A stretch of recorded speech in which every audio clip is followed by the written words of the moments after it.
Ao anoitecer daquele dia, primeiro da semana, estando fechadas por medo dos judeus as portas do lugar onde os discípulos se encontravam, Jesus entrou e, pondo-se no meio deles, disse: "A paz esteja convosco."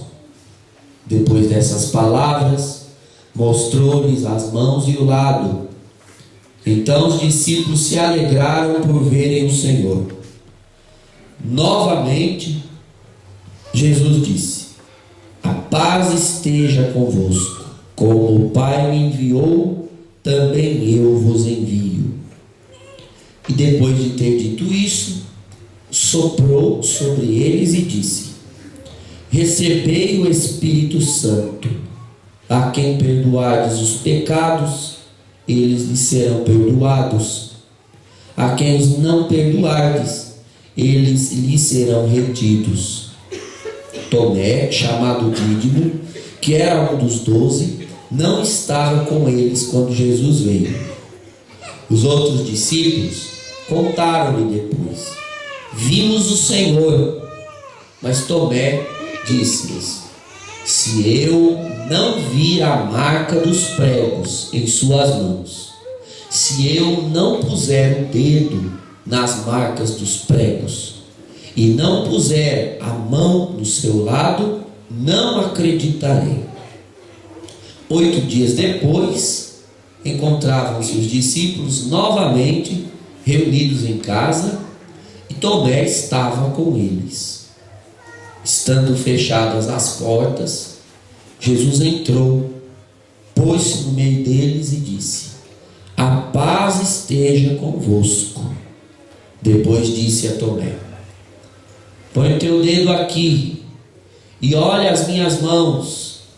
Estende a tua mão e coloca-a no meu lado, e não sejas incrédulo, mas fiel."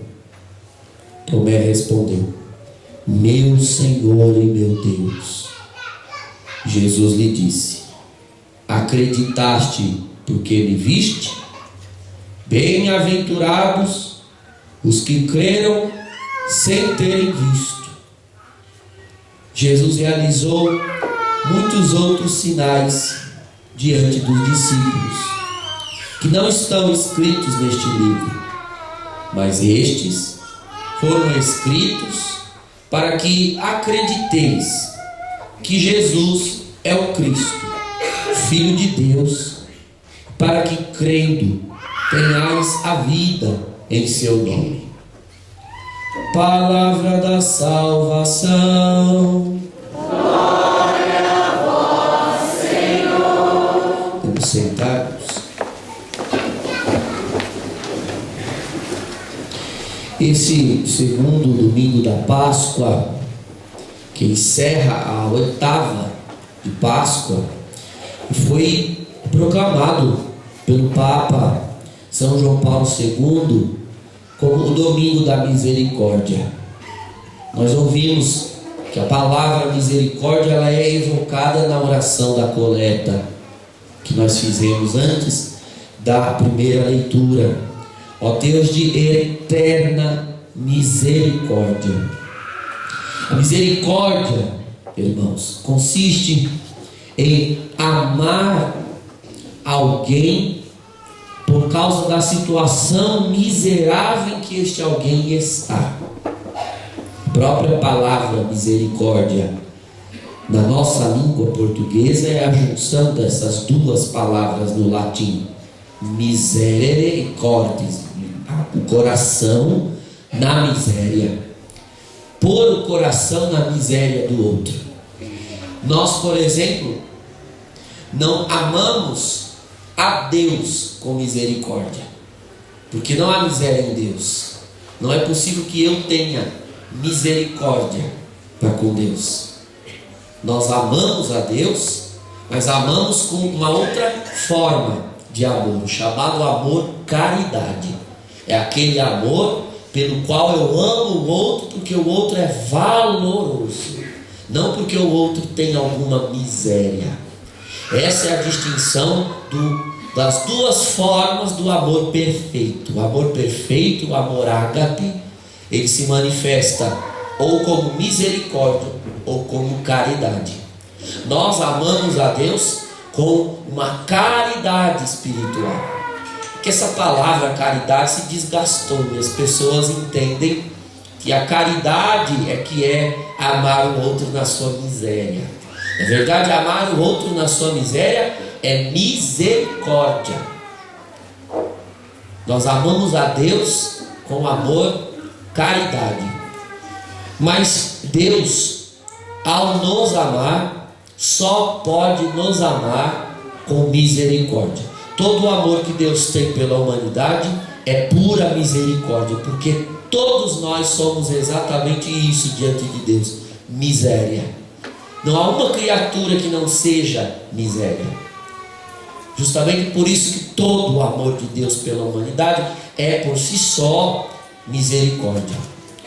Deus também ama com amor caridade, mas esse amor caridade em Deus é estrito às pessoas da Trindade.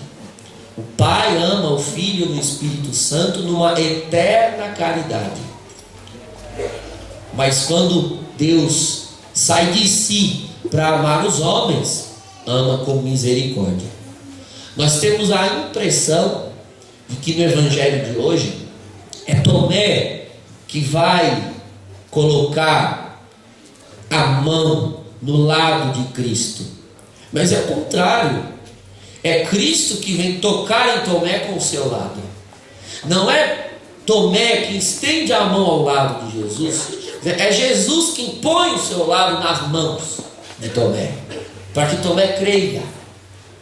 Tomé estava na pior de todas as misérias que um ser humano pode estar: a falta de fé. Não crer no Deus verdadeiro, não crer no ressuscitado, não saber que a morte foi derrotada, é a pior miséria que um ser humano pode passar. Porque a nossa vida neste mundo não é outra coisa senão uma luta contra a morte. Tudo que nós fazemos para lutar contra a morte. Nós comemos para não morrer, bebemos para não morrer, nos vestimos para não adoecer e não morrer. A humanidade se casa, se reproduz para que a vida continue sobre a terra e assim a espécie não morra. Nós desejamos ter o pão de cada dia, trabalhamos porque para ter o pão não morreremos. Nós desejamos ter medicamentos e cuidar das doenças para que as doenças não nos levem à morte. E a pior das notícias que o ser humano teme receber é a notícia da morte de alguém. Qualquer outra ele enfrenta melhor, mas a morte é a maior inimiga da humanidade. A nossa vida na terra se reduz a uma luta diária contra a morte, uma luta que é lutada todos os dias, sabendo que um dia ela vencerá a guerra. De modo que olhar para essa vida e achar que a morte é o fim, que a morte é o fim dela, não receber a boa notícia de que a morte foi vencida, é a pior miséria que um ser humano pode ter. A pior miséria na qual um ser humano pode estar é ainda acreditar no ditado pagão que diz que há jeito para tudo menos para a morte. É que esta pessoa ela não foi informada, ela não foi avisada, não disseram a ela que Deus veio ao mundo, morreu e ressuscitou e venceu a morte. E se a morte foi vencida, não há nada que ele não possa vencer. Essa é a grande boa nova, essa é a grande novidade. Por isso o Senhor, ao ressuscitar, realiza para conosco a maior obra de misericórdia que Jesus podia ter feito. Todas as outras vão ser consequências dessa. Ele mostra que nos ama misericordiosamente, de maneira incondicional. Qualquer um de nós, se entrássemos num lugar para amar alguém, mas fôssemos expulsos desse lugar, com raiva, com ódio, a tendência nossa é de não voltar a esse lugar mais, é de não querer pisar lá. Quando Deus entrou no mundo, Ele entrou para nos amar. Ele veio para isso. Ele veio para estar com a humanidade. E o que foi que a humanidade fez com Jesus? O expulsou da forma mais humilhante e dolorosa que podia fazê-lo, jogando na cruz. Nós o expulsamos do mundo dos vivos.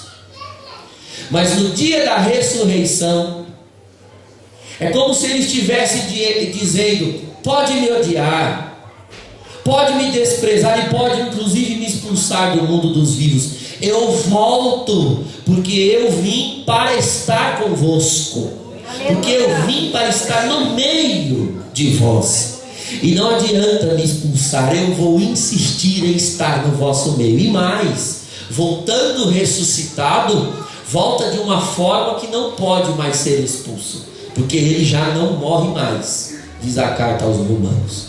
A ressurreição é a grande novidade da fé cristã. Ela é a grande novidade. Por isso a Páscoa é o centro da liturgia.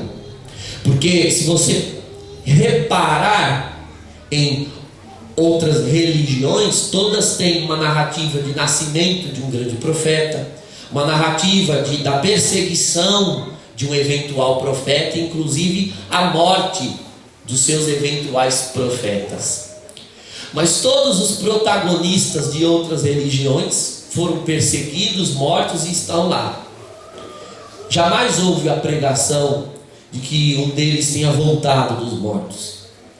Somente Cristo Jesus voltou dos mortos. E a ressurreição é a grande novidade dos cristãos. Irmãos, a ressurreição de Jesus e a nossa ressurreição futura não é uma espécie de recurso literário da Bíblia, como que para encorajar os que lerem. A ressurreição do Senhor é real, concreta. Ele ressuscita na sua carne, no seu corpo. E esta página do Evangelho de São João que nós lemos é uma das fontes mais preciosas que nós temos, porque são poucas na Escritura, mas uma das fontes, das poucas fontes preciosas que nós temos para compreender o que é o corpo ressuscitado, corpo glorioso. Porque São Paulo diz aos Coríntios que quando Ele vier na segunda vez e nós ressuscitarmos, também teremos um corpo semelhante ao dele. E o que significa ter um corpo semelhante ao dele? São páginas como essa que nós lemos hoje, que nos revelam como será esse corpo glorioso.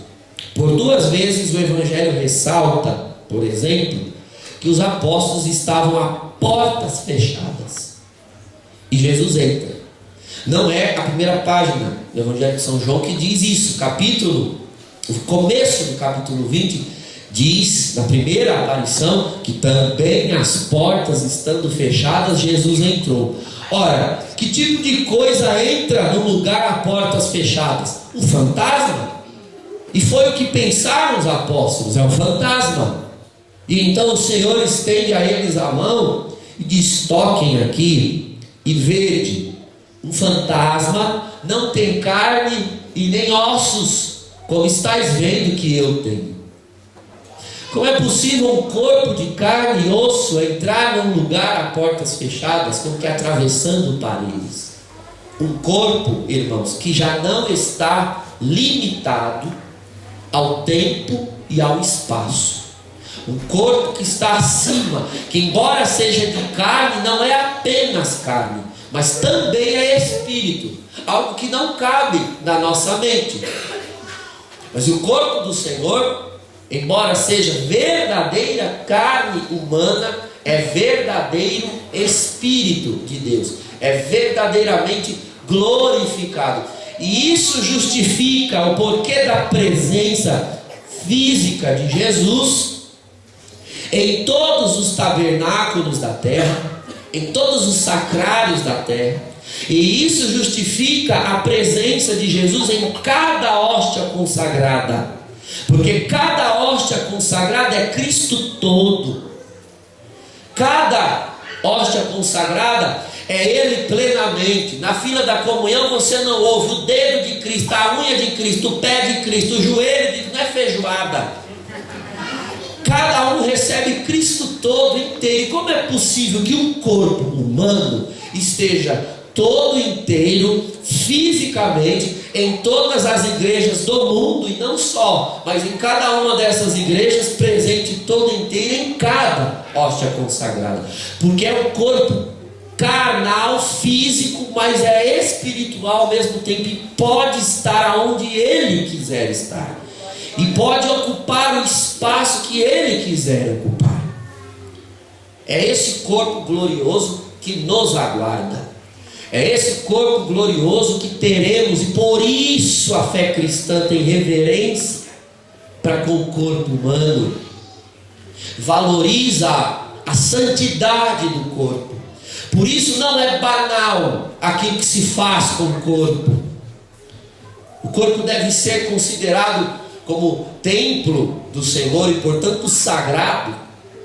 E todo uso que dele se faz, deve-se pensar se este uso é digno de um corpo que será ressuscitado, glorificado. Se o uso que eu faço do meu corpo é um uso reverencial, de dar glória a Deus, ou pura e simplesmente para a minha ostentação, ou para o meu prazer, ou para os meus caprichos.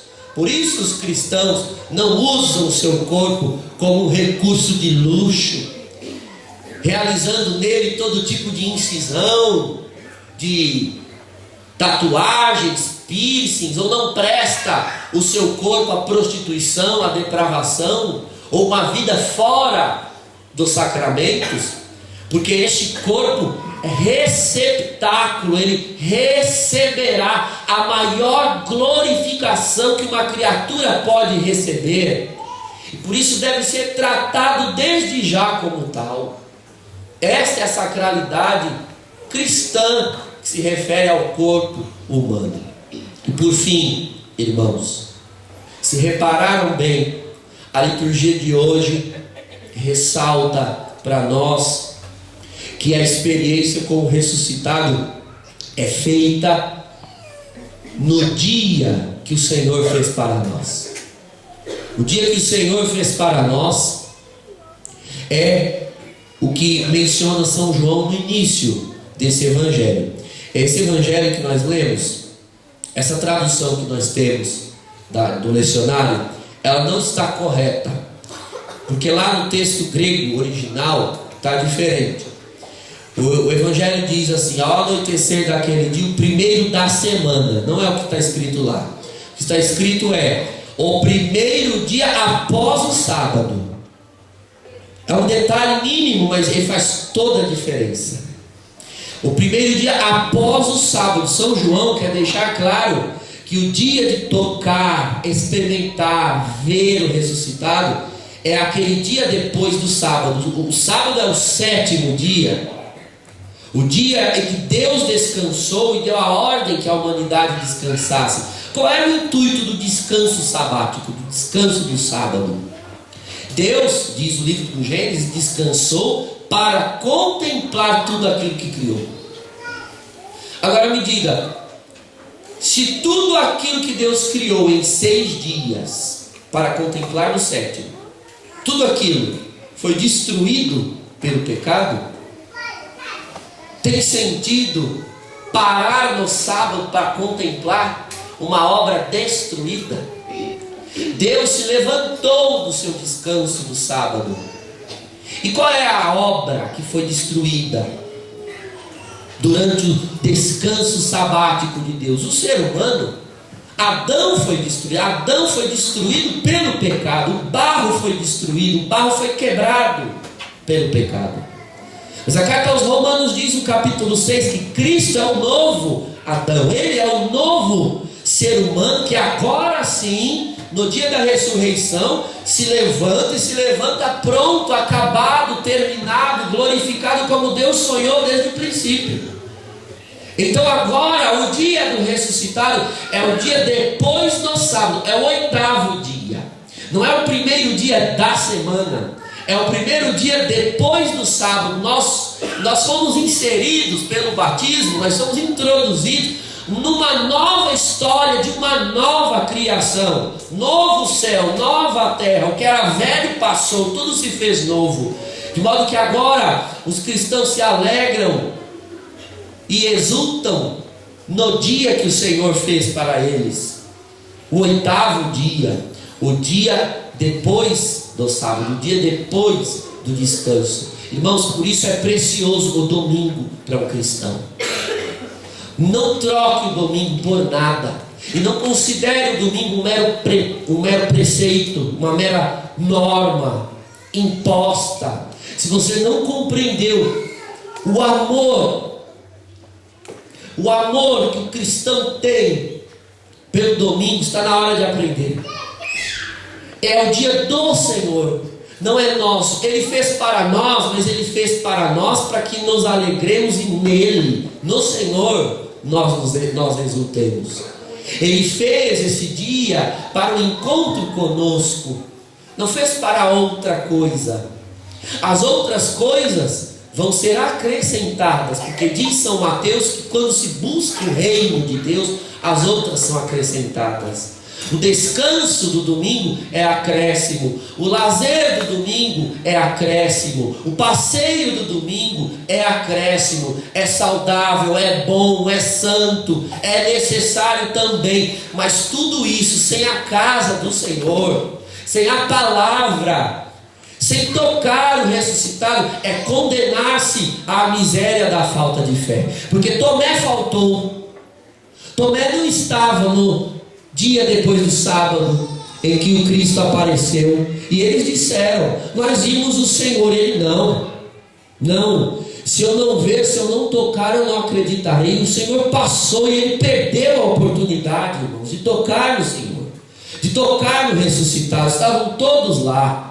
Talvez você se debata nas suas dores, nas dificuldades da vida. O ressuscitado passa pela igreja com uma palavra de vida eterna, com uma solução, e você não vem buscar, e vai ficar aí uma semana de miséria. Eu fico imaginando a crise de Tomé, vendo a alegria dos outros 10 apóstolos, porque ele sem crer, Judas já morto, os outros 10 todos rejubilando no ressuscitado, e ele na miséria de saber que o ressuscitado passou por ali.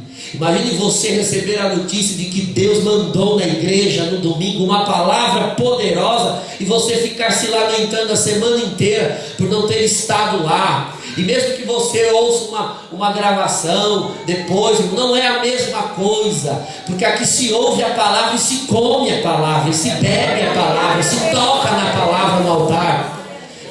Não é a mesma coisa. É o dia de estar aqui, de estar com os irmãos.